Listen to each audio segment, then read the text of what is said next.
Hello guys, welcome to Solving Solutions. So in today's tutorial we are going to show you how to load Sentinel-2 data using the Google Earth Engine plugin on QGIS. So we come to QGIS and then we go to plugins, and then we have our Google Earth Engine plugin there. Then we come to add data, and then we go to add image collection.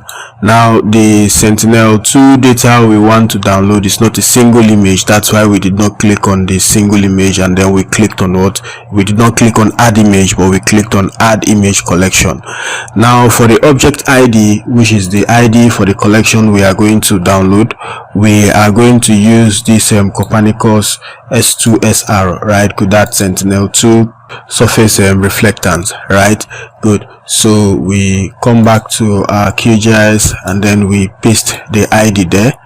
Now under filter by image properties, we use the drop down, and then from the options we are going to specify the percentage of cloud cover we need on our imagery. So we have this cloudy underscore pixel underscore percentage, and then we use this operator of less than. So we are saying we need our imagery to have about less than 30% of what cloud cover, right? Good. Now for the composing, instead of using mosaic, we are going to use what? The median. Then for the filter dates, let's use this drop down to select the date of the range of dates of the imagery we want to download. So we have clicked on the 1st of January 2025, and then we can go with what? The 31st of January 2025. So we are looking at just a month, right? Good. And then on our QGIS window we have a study area, that's the boundary of River State. So for the filter by extent, we are going to use calculate from option, and then we select what? The River State, and then you can see the coordinates that are bounding what? The polygon that we have, right? Good. Now another important aspect of the parameters we have here is the visualization parameters. Now this gives us, when we download or when we try to extract the Sentinel-2 data from the Google Earth Engine server, how it will be visualized, right? Good. So we are going to use 432, that's band 4. We use the drop down, band 3, and then band 2 for our RGB combination, right? Then for the minimum value we can use 1, and then the maximum value we use about 3000. Then we leave gamma and opacity as default as it is. Now having populated the parameters as we need, we can just run. Now always remember that there is a guide here for the image data collection. Each of the parameters have been explained. You can see what the collection ID is, the filter image type is. There are links to external documentations or guides that are going to help you understand what each of the parameters are, right?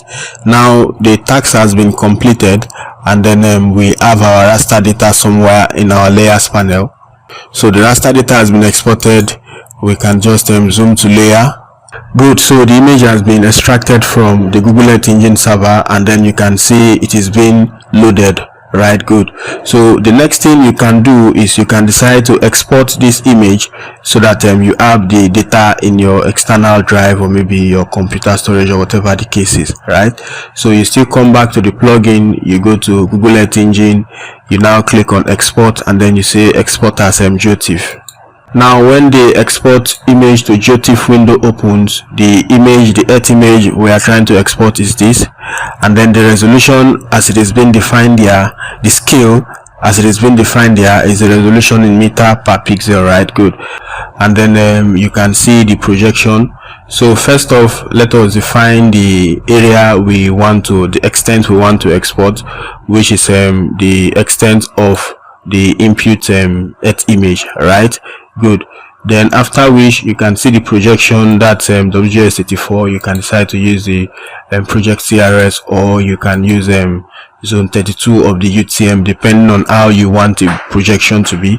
And then you can see that as you change it to UTM zone 32, the coordinates have changed to a projected system, and then if you take it back to the project CRS, it has changed to what? A geographic system of latitude and longitude, right? Good.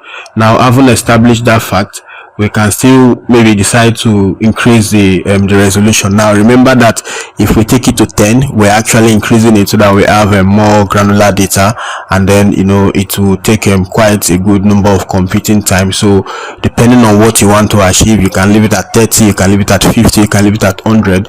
So depending on the analysis you want to carry out, but for the purpose of today's demonstration, we are going to leave it at 100 so that the amount of tiles will be fewer, and then the export time would also be reduced for the demonstration purpose.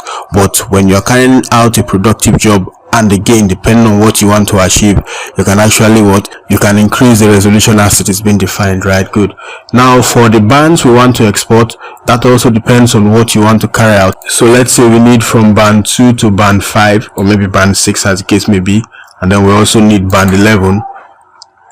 Now as the bands have been highlighted, we can just add them to the right hand side. So these are the bands that we want to export, right?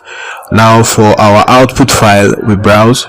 So there's an output file already, so let's modify that to ss_2, and then we click on save.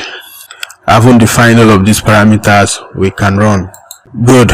Now you can see 4 tiles have been generated for export based on the extent we are working on and the scale that we have also chosen, right? So when the 4 tiles have been downloaded, they will be stitched together, or they will be mosaiced together to a single raster data, which we are going to see on our export directory, right? Good. So the 4 tiles have been downloaded, and then you can see that it has also been merged, and then we have our result in our folder of choice, right? Good. So we can decide to just close this window, and then we go to layer, add raster layer, and then we browse. So we have our solving solutions _2 there. We add, and then we close. Good. So let's turn off the imagery we got from the server. So we can now zoom our data to layer, and then we can just navigate to see what we have. Remember, it's a multi-band image, which means it has the different bands as we have exported them.